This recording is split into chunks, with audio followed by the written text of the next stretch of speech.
Good evening students, welcome to biology classes by Neha. Today we will discuss about action potential of nerves. तो देखिए action potential का क्या मतलब है। Action potential मतलब कैसे इसमें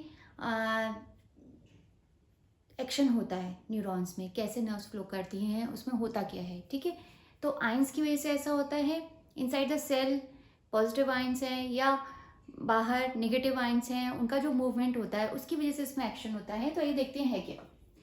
तो it is a rapid rise and subsequent fall in voltage और membrane potential across a cellular membrane with a characteristic pattern, यानी कि अप्स एंड डाउन, यानी कि वो क्या करेगा, वोल्टेज उसका बढ़ेगा और वोल्टेज उसका घटेगा, बढ़ेगा और फिर घटेगा। तो इसमें डिफरेंट डिफरेंट टाइप्स की इसकी स्टेजेस हैं और ये होता कहाँ है, न्यूरॉन्स में, मसल सेल में, एंडोक्राइन सेल्स में एक्शन पोटेंशियल हमें देखने को मिलेगा। और this is very important topic for exams. इसको ज़रूर पढ़ लीजिए और एक बार में समझ में नहीं आए तो दोबारा रोक रोक के इसकी वीडियो देखिए, आपको समझ में आएगा।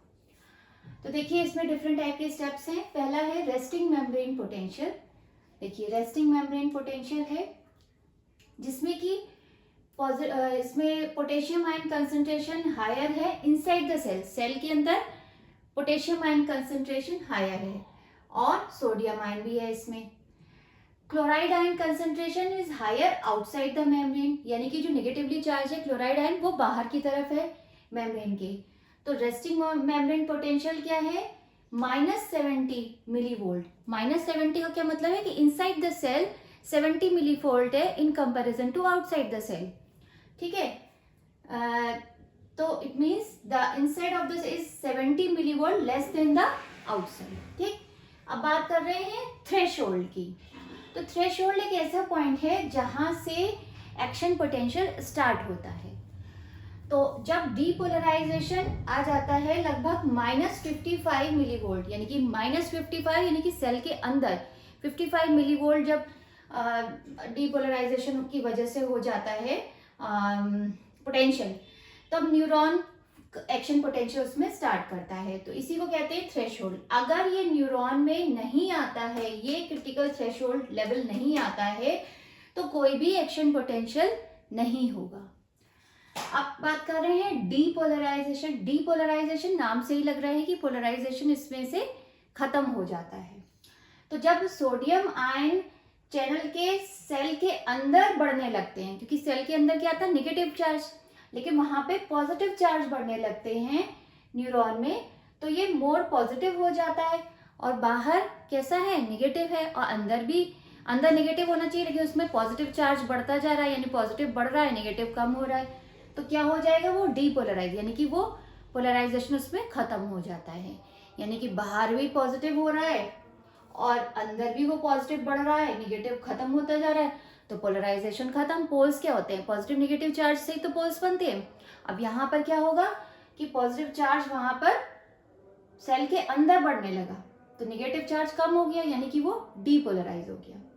अब बात करते हैं, डीपोलराइजेशन हुआ तो ये एकदम से बढ़ा, यहाँ तक आया। फिर रीपोलराइजेशन हुआ। फिर रीपोलराइजेशन में क्या है, जब बहुत ज्यादा क्वांटिटी में सोडियम आयन सेल के अंदर आ जाते हैं तो सोडियम चैनल फिर क्या होगा, इनएक्टिवेटेड हो जाएगा और फिर पोटेशियम चैनल ओपन हो जाएगा, जिससे कि अब क्या हुआ, यहाँ पर पोटेशियम चैनल एक्टिव हो गया, जिससे कि पोटेशियम चैनल के आउटसाइड द सेल हो जाएगा। ठीक है, move through the outside of the cell. तो आउटसाइड द न्यूरॉन क्या हो गया, रीपोलराइज हो गया। ठीक, यानी कि पहले पॉजिटिव चार्ज क्या हो रहा था, डीपोलराइजेशन में अंदर आने लगा था, तो बाहर भी पॉजिटिव और अंदर भी पॉजिटिव हो रहा है, तो डीपोलराइज हो गया। लेकिन क्या है, यहाँ पर पोटेशियम चैनल ओपन हो गया, जिससे कि वो क्या होगा, मूव करने लगा आउटसाइड द सेल, सेल के बाहर की तरफ पोटेशियम चैनल चलने लगे, यानी कि वहां पर पॉजिटिव चार्ज बढ़ गया और अंदर नेगेटिव है ही, तो बाहर पॉजिटिव अंदर नेगेटिव, तो फिर रीपोलराइजेशन हो गया। अब हाइपर पोलराइजेशन, यहाँ से रीपोलराइजेशन किसके बाद फिर हाइपर पोलराइजेशन होगा, उसके बाद फिर उसमें डिक्रीजिंग होगा। तो वोल्टेज गेटेड जो पोटेशियम चैनल है वो कुछ देर तक, मतलब थोड़ी देर तक वो रुके रहते हैं, जिससे कि जो मेम्ब्रेन पोटेंशियल है फिर से रेस्टिंग पोटेंशियल में आ जाता है। ठीक, तो जब पोटेशियम चैनल ओपन रहेगा तो वो फिर से रेस्टिंग पोटेंशियल में आ जाएगा, जिससे कि सोडियम चैनल क्या हो गया, क्लोज हो गया, पॉजिटिव चार्ज था। उसके बाद पोटेशियम चैनल भी क्लोज हो गया। तो इससे क्या हुआ, जो पोटेशियम चैनल है वो inside the cell, no more potassium channel moves from inside to the outside of the membrane, यानी कि कोई भी जो पोटेशियम चैनल है वो अंदर से बाहर की तरफ नहीं जाता।